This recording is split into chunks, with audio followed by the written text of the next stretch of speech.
Good morning guys, welcome to the unique classes YouTube channel. हमारा जो topic है वो आर्टिकल का टॉपिक चल रहा है।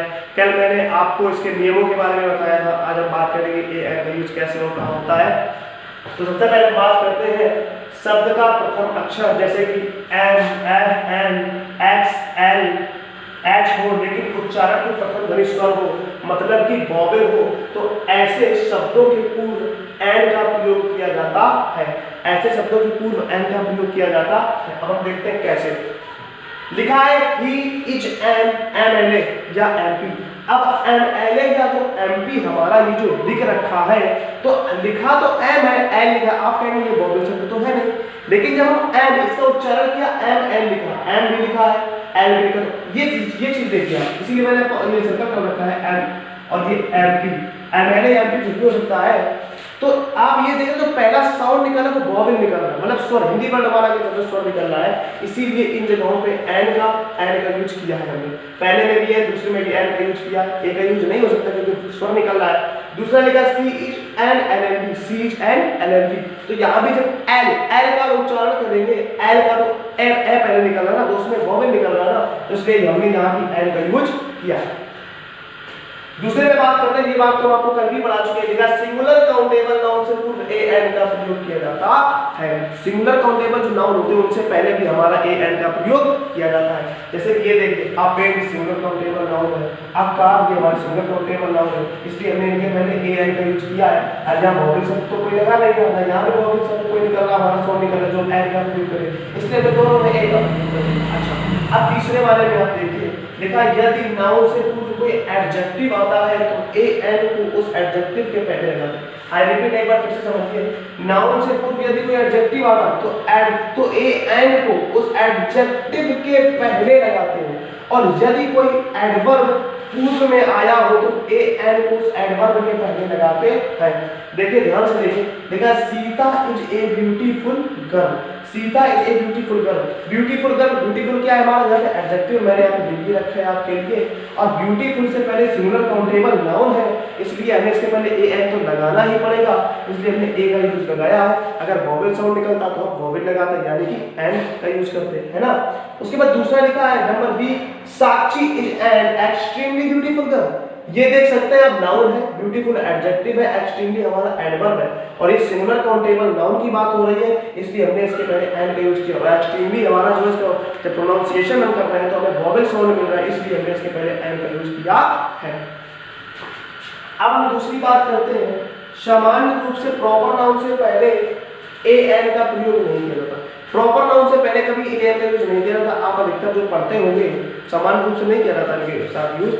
जैसे पढ़ते होंगे, कभी आपको ऐसे मिला ए राम, एन सीता, इस तरीके से वर्ड मिले? नहीं मिले। वही मैंने एग्जांपल में भी आपको लिख रखा है, ए राम, सीता, ये प्रॉपर नाउन है हमारे, इससे पहले कभी ए आई का यूज नहीं किया जाता। अच्छा, अब देखते हैं एक्सक्लेमेटरी सेंटेंस। एक्सक्लेमेटरी वाक्यों में व्हाट के बाद सिंगुलर काउंटेबल नाउन से पूर्व ए एन का प्रयोग किया जाता है। एक बार फिर से सुनिए, किस एक्सक्लेमेटरी वाक्यों में व्हाट के बाद सिंगुलर काउंटेबल नाउन से पूर्व ए एन का प्रयोग किया जाता है। जैसे लिखा है व्हाट अ प्रिटी गर्ल। आप देख रहे होंगे इस तरीके की बात है, ये हमारा लास्ट में एक्सक्लेमेशन साइन जो इस प्रकार से लगता है ये लगा है। आप देख सकते हैं कि एक्सक्लेमेटरी सेंटेंस और व्हाट के बाद ए जरूर आता है। सिंगुलर काउंटेबल नाउन है, अगर आप देख सकते हैं प्रिटी गर्ल, जो गर्ल है हमारा वो काउंटेबल नाउन है, सिंगुलर काउंटेबल नाउन है जो गर्ल है हमारा, इसलिए यहाँ पे हमने ए का यूज किया है। और एक्सक्लेमेटरी सेंटेंस में अधिकतर आपको ऐसे व्हाट प्रिटी गर्ल इस तरीके से सेंटेंस मिलेगा। अगर कोई संज्ञा दी होगी इस तरफ, अगर कोई सिंगुलर काउंटेबल नाउन दिया होगा तो ए का यूज वहाँ जरूर होता है। ठीक है, अब बात हम इसकी करते हैं।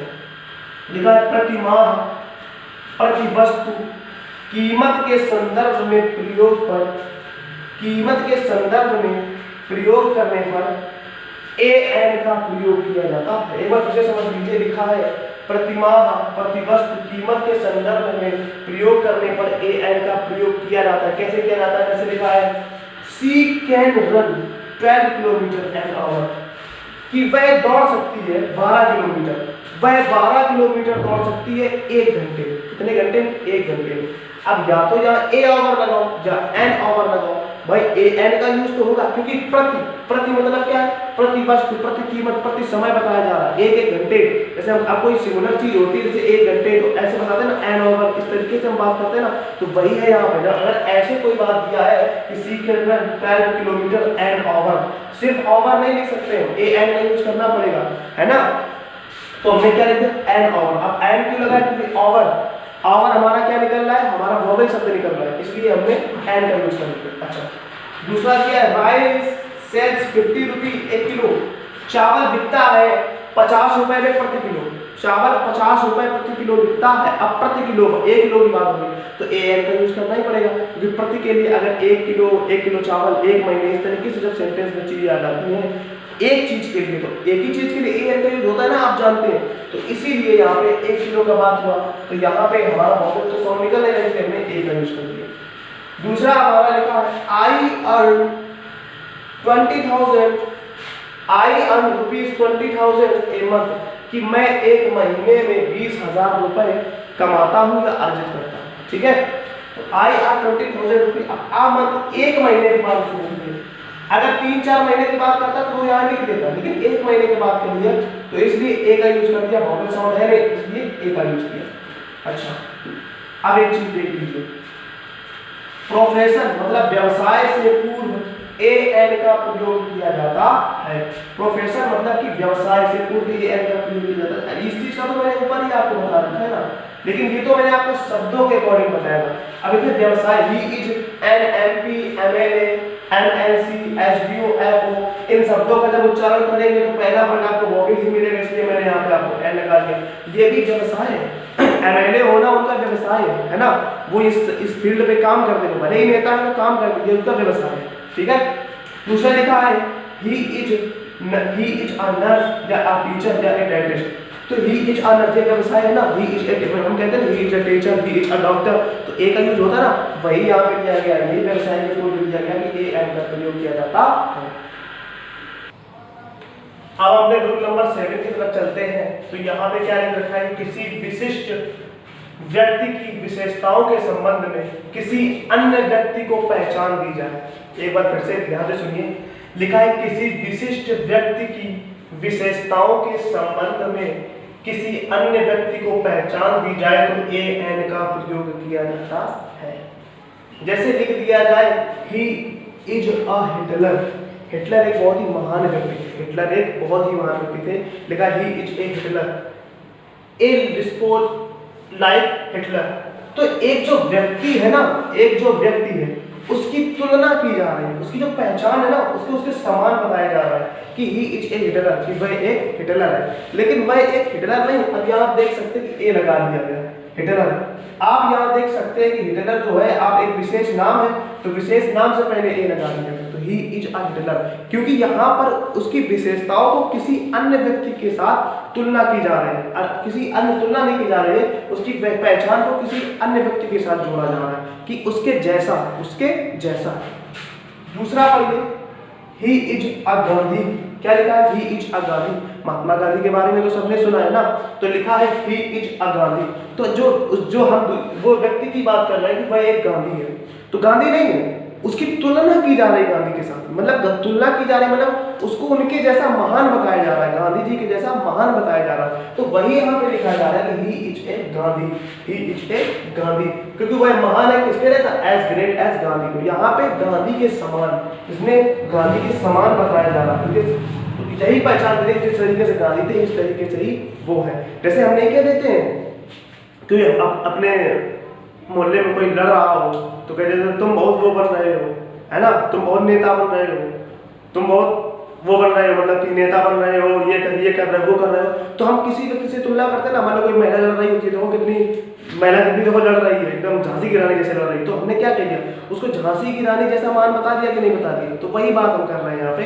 वही इसी हिसाब से तुलना कर दी जाके हमारी। कोई व्यक्ति अगर दयालु हो तो देखो क्या कहते हैं कि देखो व्यक्ति कितना दयालु है ना, कितना दयालु, बिल्कुल राम जैसा हृदय है इसका, उनकी तुलना भगवान राम से कर दी जाती है, उनकी तुलना मतलब उनके जैसा महान बता दिया जाता है। तो वही काम यहाँ पे हो रहा है। ऐसा लिखा है he is a second Dara Singh, कि वह दूसरा दारा सिंह है, कि वह दूसरा दारा सिंह है। सेकंड दारा सिंह, अब कोई सेकंड दारा सिंह तो होगा नहीं, दारा सिंह तो एक ही थे ना, लेकिन इसका मतलब क्या होगा कि वह दारा सिंह जैसे हैं। कैसे हैं? दारा सिंह जैसे हैं, as great as Dara Singh, Dara Singh के जैसे महान है। अच्छा, अब रूल नंबर 8 की ओर चलते हैं। रूल नंबर 8 में क्या है? किसी जाति विशेष को व्यक्त करने के लिए सिंगुलर काउंटेबल नाउन से पूर्व एन का प्रयोग किया जाता है। एक बार फिर से सुनिए कि किसी जाति विशेष को व्यक्त करने के लिए सिंगुलर काउंटेबल नाउन से पूर्व एन का प्रयोग किया जाता है।